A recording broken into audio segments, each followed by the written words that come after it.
Hello friends, ಎಲ್ಲರಿಗೂ ನಮಸ್ಕಾರ. ಶ್ರೀಕೃಷ್ಣ ಕ್ರಿಯೇಷನ್ಸ್ಗೆ ನಿಮ್ಮೆಲ್ಲರಿಗೂ ಸ್ವಾಗತ. ಇವತ್ತಿನ ಈ ವಿಡಿಯೋದಲ್ಲಿ ಅಮಾವಾಸ್ಯೆ ದಿವಸ ನೀವು ಮಾಡ್ಕೊಳ್ಬೋದಾದಂಥ ಒಂದು ಸರಳ ಪರಿಹಾರವನ್ನು ತಿಳಿಸ್ಕೊಡ್ತಾ ಇದ್ದೀನಿ. ಈ ಪರಿಹಾರವನ್ನು ಪ್ರತಿ ಅಮಾವಾಸ್ಯೆ ದಿವಸ ನೀವು ಮಾಡೋದ್ರಿಂದ ನಿಮ್ಮ ಮನೆಯಲ್ಲಿ ಯಾವುದೇ ನೆಗೆಟಿವ್ ಎನರ್ಜಿ ಇದ್ದರೂ ಅದೆಲ್ಲ ಕಡಿಮೆ ಆಗುತ್ತೆ. ಅಷ್ಟೇ ಅಲ್ಲದೆ ನಿಮಗೆ ಯಾವುದೇ ರೀತಿಯಾದಂಥ ಹಣಕಾಸಿನ ಸಮಸ್ಯೆ ಇದ್ದರೂ ಕೂಡ ಅದೆಲ್ಲ ಕಡಿಮೆ ಆಗುತ್ತೆ.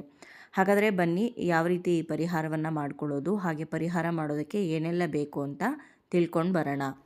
ಪ್ರತಿ ತಿಂಗಳು ಬರುವಂಥ ಅಮಾವಾಸ್ಯೆಯಲ್ಲಿ ನಮಗೆ ಹಾಗೆ ನಮ್ಮ ಮನೆಗೆ ದೃಷ್ಟಿ ತೆಕ್ಕೊಳ್ಳೋದ್ರಿಂದ ನಮಗೆ ಯಾವುದೇ ರೀತಿಯಾದಂಥ ಕೆಟ್ಟ ದೃಷ್ಟಿ ಆಗಿರ್ಬೋದು ಅಥವಾ ಕೆಟ್ಟ ಶಕ್ತಿಯ ಪ್ರಭಾವ ಆಗಿರ್ಬೋದು ಇದ್ದರೆ ಅದು ಕಡಿಮೆ ಆಗುತ್ತೆ. ಹಾಗೆ ಮನೆಯಲ್ಲಿ ನಕಾರಾತ್ಮಕ ಶಕ್ತಿ ಇದ್ದರೂ ಕೂಡ ಅದು ಕಡಿಮೆ ಆಗುತ್ತೆ ಅಂತ ಪ್ರತಿ ಸಲವೂ ಕೂಡ ಹೇಳ್ತಾ ಇರ್ತೀವಿ. ಆದರೆ ಯಾವ ರೀತಿ ಅದನ್ನು ಕಡಿಮೆ ಮಾಡೋದು ಅಂತ ತುಂಬ ಜನ ಕೇಳ್ತಾ ಇರ್ತೀರಾ. ಹಾಗಾಗಿ ಇವತ್ತಿನ ವಿಡಿಯೋದಲ್ಲಿ ತುಂಬಾ ಸರಳವಾಗಿ ಈ ಪರಿಹಾರವನ್ನು ತಿಳಿಸ್ಕೊಡ್ತಾ ಇದ್ದೀನಿ. ಈ ಪರಿಹಾರವನ್ನು ಮಾಡ್ಕೊಳ್ಳೋದಕ್ಕೆ ನಮಗೆ ಒಂದು 6 ಲವಂಗ ಬೇಕಾಗುತ್ತೆ. ಇಷ್ಟೇ ಸಂಖ್ಯೆಯಲ್ಲಿ ತೊಗೋಬೇಕು ಅಂತ ಏನೂ ಅಗತ್ಯ ಇಲ್ಲ, ನಿಮಗೆ ಎಷ್ಟು ಬೇಕಾದರೂ ತೊಗೊಬೋದು. ಒಂದು 6 ಲವಂಗವನ್ನು ತೊಗೊಂಡಿದ್ದೀನಿ, ಹಾಗೆ 2 ಏಲಕ್ಕಿಯನ್ನು ತೊಗೊಂಡಿದ್ದೀನಿ. ಏಲಕ್ಕಿಯನ್ನು ಆದಷ್ಟು ಈ ರೀತಿ ಅದರ ಒಳಗಡೆ ಇರುವಂಥ ಬೀಜವನ್ನು ತೆಗೆದು ಹಾಕೊಳ್ಳಿ. ಯಾಕಂದರೆ ನಾವು ಇಲ್ಲಿ ಹಾಕ್ತಾ ಇರುವಂಥ ಎಲ್ಲ ವಸ್ತುಗಳನ್ನೂ ಕೂಡ ಸುಡೋದ್ರಿಂದ ಅದು ನೀಟಾಗಿ ಸುಡುತ್ತೆ, ಅದರ ಘಮ ಪೂರ್ತಿ ಬಿಟ್ಕೊಳ್ಳುತ್ತೆ ಅನ್ನೋ ಕಾರಣಕ್ಕೆ. ಏಲಕ್ಕಿ ಆದ ನಂತರ 2 ಪಲಾವ್ ಎಲೆಯನ್ನು ಕೂಡ ತೊಗೊಂಡಿದ್ದೀನಿ. ಹಾಗೆ ತುಪ್ಪವನ್ನು ತೊಗೋತಾ ಇದ್ದೀನಿ. 1 ಟೀ ಚಮಚ ಅಂದರೆ 1 ಟೀ ಸ್ಪೂನಷ್ಟು ತುಪ್ಪವನ್ನು ತೊಗೋಬೇಕು. ಅನಂತರ ಒಂದು 3 ಕರ್ಪೂರವನ್ನು ತೊಗೊಳ್ಳಿ. ನೋಡಿ, ಇಷ್ಟು ವಸ್ತುಗಳು ಏನಿದೆ ಹಣವನ್ನು ಆಕರ್ಷಣೆ ಮಾಡುವಂಥ ವಸ್ತುಗಳು. ಅಷ್ಟೇ ಅಲ್ಲದೆ ಲಕ್ಷ್ಮೀ ದೇವಿಗೆ ಅತ್ಯಂತ ಪ್ರಿಯವಾಗಿರುವಂಥ ವಸ್ತುಗಳು ಕೂಡ ಹೌದು. ಲಕ್ಷ್ಮಿಗೆ ಪ್ರಿಯವಾಗಿರುವಂಥ ವಸ್ತುಗಳನ್ನು ಮನೆಯಲ್ಲಿ ಹೆಚ್ಚಾಗಿ ಬಳಸೋದ್ರಿಂದ ನಮಗೆ ಯಾವುದೇ ರೀತಿಯಾದಂಥ ಹಣಕಾಸಿನ ಸಮಸ್ಯೆ ಇದ್ದರೂ ಕಡಿಮೆ ಆಗುತ್ತೆ. ಹಾಗೆ ಮನೆಯಲ್ಲಿ ಯಾವುದೇ ರೀತಿಯಾದಂಥ ನೆಗೆಟಿವ್ ಎನರ್ಜಿ ಅಥವಾ ನಕಾರಾತ್ಮಕ ಶಕ್ತಿ ಇದ್ದರೂ ಕೂಡ ಅದೆಲ್ಲ ಕಡಿಮೆ ಆಗುತ್ತೆ ಅಂತ ನಮಗೆ ಗೊತ್ತಿರೋದೆ. ಹಾಗಾಗಿ ಇಷ್ಟು ವಸ್ತುಗಳನ್ನು ಹಾಕಿ ಬೆಂಕಿಯನ್ನು ಹಚ್ಚಬೇಕು. ನಾವು ಹಾಕಿರುವಂಥ ಎಲ್ಲ ವಸ್ತುಗಳು ಉರಿತಾ ಇರುವಾಗಲೇ ನಿಮ್ಮ ಇಷ್ಟ ದೇವರಿಗೆ ಹಾಗೆ ಕುಲದೇವರಿಗೆ ಆರತಿಯನ್ನು ಮಾಡಿ.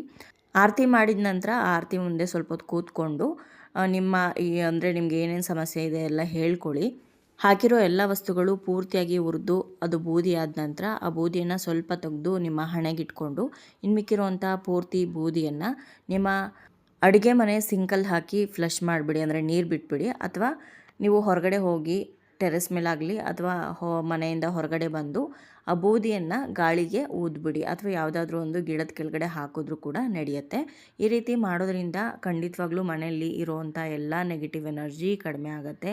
ಹಾಗೆ ಮನೆಯಲ್ಲಿ ತುಂಬಾ ಸಾಲ ಆಗ್ತಾಯಿದೆ, ಹಾಗೆ ಎಷ್ಟೇ ದುಡಿದ್ರೂ ಕೂಡ ಅದು ಹಣ ಕೈಯಲ್ಲಿ ನಿಲ್ತಾ ಇಲ್ಲ ಅನ್ನೋರಾಗಿರ್ಬೋದು, ತುಂಬಾ ದೃಷ್ಟಿ ಆಗುತ್ತೆ ಮನೆಗಾಗಿರ್ಬೋದು ನಮಗಾಗಿರ್ಬೋದು, ಪದೇ ಪದೇ ಆರೋಗ್ಯ ಸಮಸ್ಯೆಗಳು ಕಾಡ್ತಾ ಇದೆ, ಹಾಗೆ ಮನೆಯಲ್ಲಿ ತುಂಬಾ ಕಿರಿಕಿರಿಗಳಾಗತ್ತೆ ಅನ್ನೋರೆಲ್ಲರೂ ಕೂಡ ಅಮಾವಾಸ್ಯೆ ದಿವಸ ಈ ರೀತಿ ಪರಿಹಾರವನ್ನು, ತುಂಬಾ ಸರಳವಾದಂತಹ ಪರಿಹಾರ, ಈ ಪರಿಹಾರವನ್ನು ಮನೆಯಲ್ಲಿ ಮಾಡ್ಕೊಳ್ಳೋದ್ರಿಂದ ಒಳ್ಳೆಯ ಒಂದು ರಿಸಲ್ಟನ್ನು ನೀವು ನೋಡ್ಬೋದು. 100% ವರ್ಕ್ ಆಗುತ್ತೆ ಇದು. ತುಪ್ಪ, ಲವಂಗ, ಏಲಕ್ಕಿ ಎಲ್ಲ ಹಾಕಿ ನಾವು ಈ ಒಂದು ಆರತಿಯನ್ನು ಏನು ಮಾಡಿದ್ದೀವಲ್ಲ, ಇದು ಒಂದು ಹೋಮ ಮಾಡಿಸಿದಷ್ಟು ಫಲವನ್ನು ನಮಗೆ ಕೊಡುತ್ತೆ ಅಂತ ಹೇಳ್ತಾರೆ.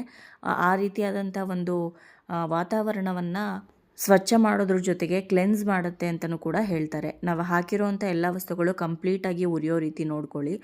ಇನ್ನೊಂದು ಸ್ವಲ್ಪ ತುಪ್ಪ ಬೇಕಿದ್ರೆ ಹಾಕ್ಬೋದು, ಅಥವಾ ಕರ್ಪೂರವನ್ನು ಬೇಕಿದ್ರೆ ನೀವು ಹಾಕ್ಬೋದು. ಹುಣ್ಣಿಮೆ ದಿವಸನೂ ಕೂಡ ಮಾಡ್ಬೋದು, ಅಮಾವಾಸ್ಯೆ ದಿವಸ ಕೂಡ ಮಾಡ್ಬೋದು. ವಾರಕ್ಕೊಂದು ಸಲ ಕೂಡ ನೀವು ಮಾಡ್ಕೊಬೋದು. ಶುಕ್ರವಾರ ದಿವಸ ಆಗಲಿ ಅಥವಾ ಮಂಗಳವಾರ ದಿವಸ ಆಗಲಿ ಮಾಡ್ಕೊಬೋದು. ನೋಡಿದ್ರಲ್ವ ಸ್ನೇಹಿತರೆ, ಇವತ್ತಿನ ಈ ವಿಡಿಯೋದಲ್ಲಿ ತುಂಬಾ ಸರಳವಾಗಿ ಅಮಾವಾಸ್ಯೆ ದಿವಸ ಮಾಡ್ಕೊಳ್ಳುವಂಥ ಒಂದು ಪರಿಹಾರವನ್ನು ತಿಳಿಸ್ಕೊಟ್ಟಿದ್ದೀನಿ. ಇವತ್ತಿನ ಈ ವಿಡಿಯೋ ನಿಮ್ಮೆಲ್ಲರಿಗೂ ಇಷ್ಟ ಆಗಿದೆ, ಹಾಗೆ ಉಪಯೋಗ ಆಗಿದೆ ಅಂತ ನಾನು ಭಾವಿಸ್ತೀನಿ. ವಿಡಿಯೋ ಇಷ್ಟ ಆಗಿದರೆ ಲೈಕ್ ಮಾಡಿ, ಹಾಗೆ ಬೇರೆಯವ್ರಿಗೂ ಕೂಡ ಶೇರ್ ಮಾಡಿ. ನಿಮ್ಮ ಅನಿಸಿಕೆ ಅಭಿಪ್ರಾಯವನ್ನು ಖಂಡಿತವಾಗ್ಲೂ ಕಮೆಂಟ್ ಮುಖಾಂತರ ಬರೆದು ತಿಳಿಸೋದನ್ನು ಮರಿಬೇಡಿ. ನೀವೇನಾದರೂ ಹೊಸದಾಗಿ ನನ್ನ ಚಾನಲ್ನ ನೋಡ್ತಾ ಇದ್ದರೆ ದಯವಿಟ್ಟು ಸಬ್ಸ್ಕ್ರೈಬ್ ಮಾಡ್ಕೊಳ್ಳಿ, ಹಾಗೆ ಪಕ್ಕದಲ್ಲಿ ಕಾಣುವಂಥ ಬೆಲ್ಲೈಕನ್ನ ಮರಿದೇ ಕ್ಲಿಕ್ ಮಾಡಿ. ಮತ್ತೊಂದು ಉಪಯುಕ್ತ ಪೂಜಾ ಮಾಹಿತಿಯೊಂದಿಗೆ ಭೇಟಿ ಆಗ್ತೀನಿ. ಅಲ್ಲಿಯವರೆಗೂ ಧನ್ಯವಾದಗಳು. ಲೋಕ ಸಮಸ್ತ ಸುಖಿನೋ ಭವಂತು.